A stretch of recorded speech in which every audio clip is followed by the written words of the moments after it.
గురుగారు ఇప్పుడు మీరు చెప్పండి ఇక్కడ ఈ ఎంక్రోచ్మెంట్స్ జరుగుతున్నాయి దేవాలయ భూములను అక్రమంగా ఆక్రమించుకుంటున్నారు అందులో మీ ఇందాక మనం ప్రస్తావించినట్టుగా చాలా మంది అందులో హిందువులే భాగస్వామ్యం ఉన్నది ఈ హిందువులు అంటే ఆ హిందువుల అక్కడ ఉన్న వ్యక్తులు కావచ్చు ఆ ప్రాంతాల్లో నివసించే వాళ్ళు కావచ్చు ఆఖరికి డిపార్ట్మెంట్స్ కూడా ఒక కంప్లైంట్ ఇస్తే ఇందాక మీరు ప్రస్తావించినట్టుగా ఎంత ఒక డిపార్ట్మెంట్కి ఇచ్చినా కూడా సమన్వయ లోపం మనకు చాలా తీవ్రంగా కనబడుతుంది అండ్ అన్నిటికీ మించి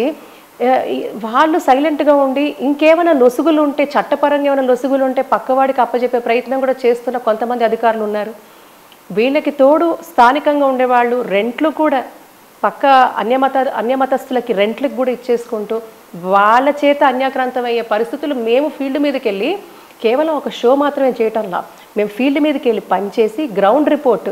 అది మేము ప్రజలకు చూపిస్తూ చైతన్యపరుస్తూ అటు అన్ని శాఖలను కూడా అప్రమత్తం చేస్తూ అయ్యా ఇది సమస్య మీరు మేలుకోండి వారి మీ పరిధిలో ఉంది మీ చేతిలో ఉంది మీరే దీనికి చొరవ తీసుకొని ముందుకొస్తే ఇటువంటివన్నీ ఆపచ్చు అనే ప్రయత్నం చేస్తున్నప్పటికీ కూడా ఇంకా కూడా వాళ్ళ చలనం లేదు ఇలాంటి వాళ్ళకి గీతా సందేశం ఏమన్నా మీరు అంటే శ్రీకృష్ణ పరమాత్మ ఏమైనా చెప్పాడు ఇలాంటి వాళ్ళకి అంటే ఎలాంటి మెసేజ్ వీళ్ళకి ఇస్తారు ఇలా చెయ్యొచ్చు నా వాళ్ళు దీనికి ఒకటేనండి అసలు ముందు ఈ ప్రభుత్వాల జోక్యం కూడా ఉంది అనేది అది అందరికీ తెలిసిందే బొట్టు పెట్టుకుంటాడు అధికారులు బొట్టు పెట్టుకుంటాడు వాడు ఆచరించాడు సో నేను ఏమంటానంటే ప్రాక్టీసింగ్ హిందూ అయినప్పుడు మాత్రమే ఇది నాది అనే భావన ఉన్నప్పుడు మాత్రమే అక్కడ న్యాయం జరుగుతుంది ఎవడు హిందూయిజం నాది నేను హిందువుని అని ఫీల్ అవ్వటంలా Hinduism is so strong but Hindus are so weak అంటోంది ఇదే తను అదేనా ఫీల్ అవ్వట్లేదు నేనే హిందువుని అని ఫీల్ అవ్వట్లా నేనే హిందువుని అని మీకు చిన్న ఉదాహరణ చెప్తా మీ అమ్మనంటే ఊరుకుంటున్నారా మీ నాన్నగారిని అంటే ఏమన్నా ఊరుకుంటున్నారా మీ బిడ్డల్ని ఎవరన్నా అంటే ఊరుకుంటున్నారా మీ ఆస్తి మీద ఎవరన్నా కన్నేస్తే ఊరుకుంటున్నారా ఇవన్నీ నా అనే లెవెల్లో ఉన్నవే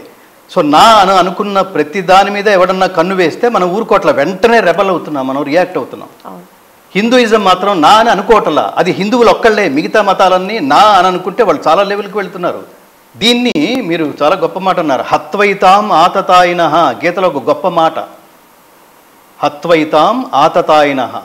అర్జునుడు అంటున్నాడు ఆతతాయి అనే మాట మాట్లాడాడు మనకి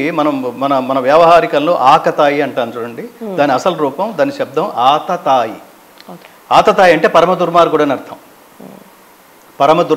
అర్థం ఈ పరమ దుర్మార్గుడిని ఎవరిని పరమ దుర్మార్గుడు అంటారంటే ఒక 6 క్వాలిఫికేషన్లు ఉన్న వాళ్ళని పరమ దుర్మార్గుడు అంటారు ఏమిటి 6 క్వాలిఫికేషన్స్ అంటే అగ్నిదహ గరదశ్చైవ శస్త్రపాణి ధనాపహ క్షేత్ర దారాపహర్తాచ షడేతే ఆతతాయిన అగ్నిదో గరదశ్చైవ శస్త్రపాణిర్ధనాపహ క్షేత్ర దారాపహర్తాచ షడేతే ఆతతాయిన అగ్నిదహ ఇళ్ళకి నిప్పంటించేవాడు గరదశ్చైవ గరళం మీరు తినే ఆహారాల్లో విషం కలిపి చంపడానికి ట్రై చేసేవాడు శస్త్రపాణి మారణాయుధాలు ధరించి తిరిగేవాడు ధనాపహ ఇతరుల ధనాన్ని అపహరించేవాడు క్షేత్ర దారాపహర్త క్షేత్ర ఇది అండర్లైన్ ఇప్పుడు మన పాయింట్ ఇది అంటే భూములు దొంగతనం చేసేవాడు ఈ రోజుల్లో భూముల్ని కబ్జా చేసేవాడు దారాపహర్తాచ భార్యల్ని అపహరించేవాడు షడేతే ఆతతాయిన